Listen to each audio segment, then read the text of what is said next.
concerns grow over the spreading Chinese virus, many questions arise about the potential threat it poses to India. Fears lingers that it may evolve into another pandemic like the infamous coronavirus. However, the Ministry of Health in India reassures the public that there's no need to panic. Dr. Neeraj Kumar Gupta, head of pulmonary medicine at Safdarjung Hospital, provides insights. Normal symptom pneumonia वाले वही होते हैं कि common cold की तरह शुरुआत होती है, फीवर होता है, फीवर तेज़ी से बढ़ने लगता है और फिर बच्चों में सांस की तकलीफ पैदा हो जाती है, जिसकी वजह से उनको अस्पताल में भर्ती होने की आवश्यकता होती है। अब ये जो वायरल फीवर्स होते हैं, इनके अंदर नॉर्मली एंटीबायोटिक्स इतना काम नहीं करती है। ये हमेशा जो है वो एंटीवायरल मेडिसिन से या फिर जो नॉर्मल रूटीन केयर होती है उसी से ये इनकी देखभाल की जा सकती है। एक ये भी है कि एक माइकोप्लाज्मा निमोनिया भी शायद रिपोर्टेड है, उसके लिए तो एंटीबायोटिक से इलाज तुरंत किया जा सकता है, जो अमूमन वहाँ होता है जहाँ पे जैसे कि कूलर्स वगैरह में सफाई नहीं करते हैं, वाटर बॉडीज़ होती हैं या उन एरिया में जो लोग रहते हैं उनमें ही इन्फेक्शन की पॉसिबिलिटी ज़्यादा होती है। तो खैर इन एनी केस जो भी इन्फेक्शन है उसका तुरंत समय पे आप ज़रूर जांच करवानी चाहिए और समय रहते इलाज हो जाए तो बच्चों की या किसी भी व्यक्ति की हालत को मतलब बचाया जा सकता है। He also said that the disease spreading in China doesn't pose a threat to India. People need not worry.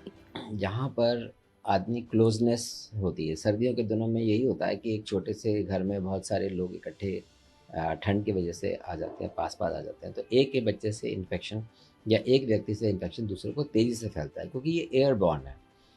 अगर हम प्रिकॉशन रखते हैं, यानी कि अगर डिस्टेंस रखते हैं या फिर हम मास्क लगा लेते हैं या फिर अपना कवर रखते हैं, स्पेशली वो व्यक्ति जिनको बीमारी है, तो इन्फेक्शन को स्प्रेड होने से बचाया भी जा सकता है। दूसरी बात ये होती है कि जब सर्दियाँ आती हैं तो आदमी के शरीर में रेजिस्टेंस की मात्रा भी थोड़ी कम होती है। जैसे कि निमोनिया, अगर इन्फ्लुएंज़ा की बात करते हैं, जो गले में जो स्किन होती है, म्यूकस मेम्ब्रेन होती है, अगर उसका तापमान कम होने लगता है तो उसका जो वायरस का जो पेनिट्रेशन की जो कैपेसिटी है वो बढ़ने लगती है। यानी कि 1 डिग्री टेम्परेचर कम होने से 3% वायरस की एंट्री ईजी हो जाती है क्योंकि उसकी इंटीग्रिटी जो होती है मेम्ब्रेन की वो कम होने लगती है। कहने का मतलब यही है कि सर्दियों में स्पेशली लोअर टेम्परेचर्स पर आदमी का रेजिस्टेंस थोड़ा कम होता है तो इन्फेक्शन के चांसेस ज़्यादा हो जाते हैं। इसलिए हम लोगों को प्रिकॉशंस की एडवाइस देते हैं और ये भी कहते हैं कि जो स्पेशली वल्नरेबल पॉपुलेशन है, यानी कि छोटे बच्चे हैं या बूढ़े लोग हैं या जो बीमार हैं, जिनको किसी प्रकार की बीमारी है, चाहे डायबिटीज़ हो, शुगर की बीमारी हो, प्रेग्नेंट वुमेन हो, हम उनको एडवाइस करते हैं कि आप इन्फ्लुएंजा वैक्सीनेशन या और जो वैक्सीन है वो हमेशा लगवाएं, समय समय पर हर साल लगवाएं, तो आप इससे बच सकते हैं। The outbreak of infections can also be linked to the winter season as allergic problems tend to increase during this period.